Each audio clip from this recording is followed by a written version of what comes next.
ശബരിമലയിൽ 22 ദിവസത്തിനിടെ പിടികൂടിയത് 95 പാമ്പുകളെ. ഭയപ്പെടേണ്ട സാഹചര്യമില്ലെന്ന് വനംവകുപ്പ്. ഭക്തർക്കും ജീവനക്കാർക്കും തടസ്സമാകുന്ന രീതിയിൽ കാണപ്പെടുന്ന പാമ്പുകളെ പിടികൂടി സുരക്ഷിതമായി കാട്ടിലേക്ക് തുറന്നുവിടുന്ന രീതിയാണ് ഇവിടെ അവലംബിക്കുന്നത്.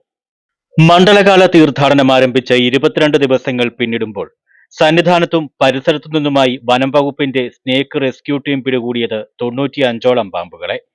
പെരിയാർ കടുവ സങ്കേതത്തിനുള്ളിലാണ് ക്ഷേത്രമെന്നതിനാൽ വന്യജീവി സാന്നിധ്യം സ്വാഭാവികമാണെന്നും ഭക്തർ ഭയപ്പെടേണ്ട സാഹചര്യമില്ലെന്നും ജാഗ്രത പാലിച്ചാൽ മതിയെന്നും വനംവകുപ്പ് അധികൃതർ അറിയിച്ചു.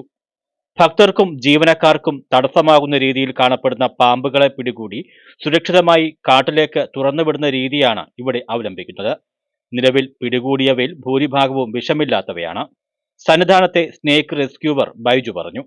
ഇവിടെ പെരിയാർ ടൈഗർ റിസർവിൽ വന്നിട്ട് കഴിഞ്ഞ വർഷം സീസണിൽ 365ഓളം പാമ്പുകളെ നമുക്ക് പിടിക്കാൻ പറ്റിയിട്ടുണ്ട്. അതിലുപരി ഇടക്കാലങ്ങളിലെല്ലാം നമുക്ക് പാമ്പുണ്ടാവാറുണ്ട്. കഴിഞ്ഞ ഒരു 6 മാസങ്ങൾക്ക് മുമ്പ് 4ഓളം രാജവെമ്പാലയെ നമുക്ക് ഇവിടെ സന്നിധാനത്ത് പിടിച്ച് കാട്ടിൽ ഉൾവനത്തിലേക്ക് വിടേണ്ടതായിട്ട് നമുക്ക് വന്നിട്ടുണ്ട്.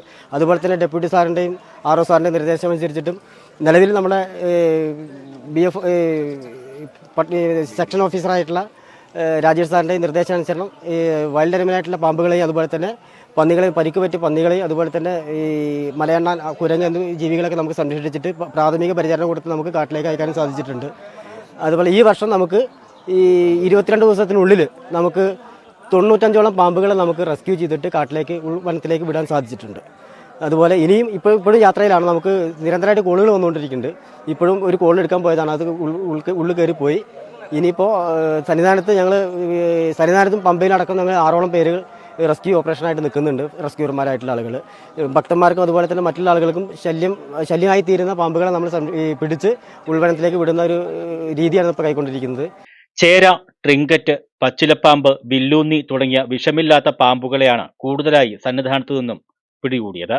ഈ സീസണിൽ പിടികൂടിയവയിൽ ഏകദേശം 15 എണ്ണം മാത്രമാണ് വിഷമുള്ള ഗണത്തിൽപ്പെട്ടവയായി ഉണ്ടായിരുന്നത് എന്ന കണക്കുകൾ വ്യക്തമാക്കുന്നു.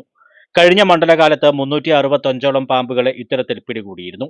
സീസൺ അല്ലാത്ത സമയങ്ങളിലും പാമ്പുകളുടെ സാന്നിധ്യം ഇവിടെയുണ്ട്. ഏകദേശം 6 മാസം മുമ്പ് സന്നിധാനത്ത് നിന്ന് 4 രാജവെമ്പാലകളെ പിടികൂടി ഉൾവനത്തിലേക്ക് വിട്ടിരുന്നതായും സ്നേക്ക് ഉദ്യോഗസ്ഥർ ഓർമ്മിക്കുന്നു. സന്നിധാനത്തും പമ്പയിലുമായി 6ഓളം പേരടങ്ങുന്ന വിദഗ്ധ സംഘമാണ് പാമ്പുകളെ പിടികൂടാൻ രംഗത്തുള്ളത്. നിരന്തരമായി ലഭിക്കുന്ന കോളുകൾക്കനുസരിച്ച് പാമ്പുകളെ നീക്കം ചെയ്യുന്നതിനുള്ള നടപടികൾ ഇവർ സ്വീകരിക്കുന്നുമുണ്ട്. പാമ്പുകൾക്ക് പുറമെ പരിക്കേറ്റ കാട്ടുപന്നികൾ, കുരങ്ങുകൾ, മലയണ്ണാൻ തുടങ്ങിയ ജീവികൾക്കും വനം വകുപ്പ് സെക്ഷൻ ഫോറസ്റ്റ് ഓഫീസറുടെയും റേഞ്ച് ഓഫീസറുടെയും നിർദ്ദേശപ്രകാരം സംരക്ഷണവും ചികിത്സയും നൽകി വരുന്നുണ്ട്. പാമ്പുകളെ കണ്ടാൽ അവയെ ഉപദ്രവിക്കാനോ പിടിക്കാനോ ശ്രമിക്കാതെ സുരക്ഷിതമായ അകലം പാലിക്കണം. ഉടൻ തന്നെ പോലീസിലോ വനം വകുപ്പ് ഉദ്യോഗസ്ഥരെയോ വിവരമറിയിക്കണമെന്നും റെസ്ക്യൂവർമാർ അഭ്യർത്ഥിക്കുന്നു. കൂടാതെ താഴെ പറയുന്ന കാര്യങ്ങൾ കൂടി തീർത്ഥാടകർ ശ്രദ്ധിക്കണം. തീർത്ഥാടകർ സ്ഥിരമായി ഉപയോഗിക്കുന്ന പ്രധാന പാതകളിലൂടെ മാത്രം സഞ്ചരിക്കുക. പുല്ല് വളർന്നു നിൽക്കുന്ന ഇടങ്ങളിലോ കല്ലുകൾക്കിടയിലോ പാമ്പുകൾ ഒളിച്ചിരിക്കാൻ സാധ്യതയുള്ളതിനാൽ അവിടങ്ങളിൽ വിശ്രമിക്കുന്നത് ഒഴിവാക്കുക. വെളിച്ചം കുറവുള്ള സ്ഥലങ്ങളിൽ രാത്രിയാത്ര ചെയ്യുമ്പോൾ ടോർച്ച് ഉപയോഗിക്കുക. പാമ്പ് കടിയേറ്റാൽ അടിയന്തര ചികിത്സയ്ക്കുള്ള സൗകര്യങ്ങൾ സന്നിധാനത്തും പമ്പയിലും ലഭ്യമാണെന്നും അധികൃതർ അറിയിച്ചു. News bureau, Sannidhanam.